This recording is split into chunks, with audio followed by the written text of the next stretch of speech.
Right. Today we're covering underestimating time and buffer tendency, execution planning bias, where we systematically are biased towards underestimating how long tasks will take and to undervalue buffers needed for execution. We imagine smooth progress, ignore friction, and plan with best case timelines. That's the default that we do. This leads to stress, missed windows, and compounding slips. Why does it happen? Why we do it like this? There are multiple human biases that are making this to happen. First one is over-optimism. So we believe that it will just work, like you'll just do it. We are optimistic. And then we have reward punishment tendency. Super response, where fast plans feels exciting, rewarding, like socially, like ambitious and confident, while you feel like you're punished when you don't have those positive, ambitious plans. And then doubt avoidance, uh, precise and pessimistic estimations, like making it precise feels doubtful. Like you don't know how long it will take. Like okay, let's just do this instead. Like yeah, you don't want to feel doubtful. And inconsistency avoidance. So once you said like, okay, it will take this much, and it's the best scenario that you imagine, you want to stay consistent with that because of the inconsistency avoidance. And the last one is stress influence, where under pressure, people prefer optimistic plans to avoid like hard conversations. They don't want to get more stress. So overall, evolution rewards confidence and action, not probabilistic planning. In modern execution, complexity punishes this bias harshly, and you have to, you have to be a better planner. So how it works? Initial planning, you visualize this happy path, forgetting delays, coordination, and context switching.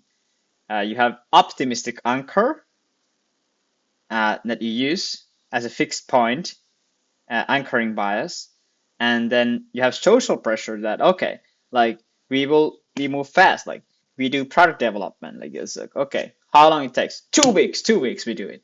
No, when reality would need a month. With very hard and specific development, you would need a month, and then you say like okay, 2 weeks, 2 weeks. uh, so you cut the buffers. So like, oh, like we don't need the buffers. Like they consume too much time. So you don't add buffers between steps. And then when things go wrong, you are messed up. And so then you feel like you are like, oh, I'm late. Like, oh, and then you get stressed. Um, and then last, like the reality hits. Delays, rework, and switching costs compound, and the timelines blow up, and you feel stressed. Example of this would be like 2 hour debugging tasks that turns into 10.5 hours when there are environmental factors that were not in place, when there are um, things that you didn't know and you need to study them. When you don't study them, you like so use so much time instead of getting solved. And you didn't have unclear hypothesis because you didn't have time to make the clear hypothesis first. That's an example how it looks like. Or you plan a week like, yeah, I'm gonna finish the sales, close the sales today, and you don't consider that the other person is not always available when you call. Oh, this week they're very busy, they cannot think about this. Messed up already. So the danger is, why is this so dangerous? Is that you miss deadlines, and missed deadlines create compounding effect. So then other things are late as well. And so the likelihood of this is very high and the impact is very high. Compounded stress, worse decisions. Uh, that's also very high to happen, very high likely, and the impact is very high if it happens. Loss of external credibility. If you say like, yeah, we do this feature in 2 weeks, but it takes 2 months, then there's a medium chance that you can lose your credibility and high impact if you lose it.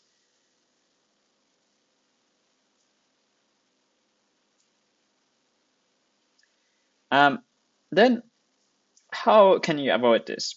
What are the actual steps?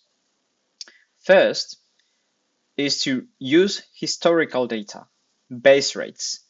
How long a similar task took in the past. So you have recordings of how long things actually take. So you don't use intuition, you use data to plan this.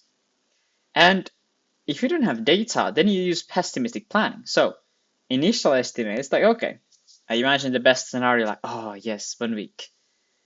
I double it, 2 weeks, 2 weeks, and then I imagine all the things that will go wrong in it to make it expected case, not the best case. 2x, 3x by default, more time, more resources, your estimate. And you add buffers on a micro level, so setup, debugging, switching. And also, did I say micro or macro? I was supposed to say micro, but then also on the macro level, so environmental, weather, dependencies, approvals. You add these buffers, hours, and days, so that you will have enough time to play within those timelines. And you treat the buffers as strategic capacity, not like slack or wasting time.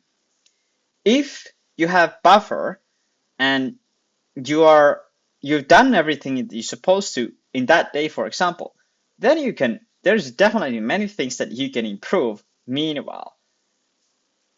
So it's not an issue that you have buffers. Scenario planning. So the first thing that comes to your mind is probably the best scenario. Nothing goes wrong. Then we have the expected, and then we have the worst case. We plan for those up front. So the first one that comes to our mind is the best case. Then we have to actually plan for the expected. And then we have to plan for the worst. So what if that happens? What we will do? What we will do? And then you want to normalize timeline adjustments. So if you have to make changes to those timelines, you want to normalize that. You don't have to like lock your ego in to keep up with timeline. It just doesn't work. You have to just admit it that yeah, I made a mistake. I didn't know this. I didn't know that. These things happened. So that's why we will adjust. And an excellent last point to this is to ask pre-mortem. So if this used 2x the time that I planned, why? In that way, you can surface hidden frictions early.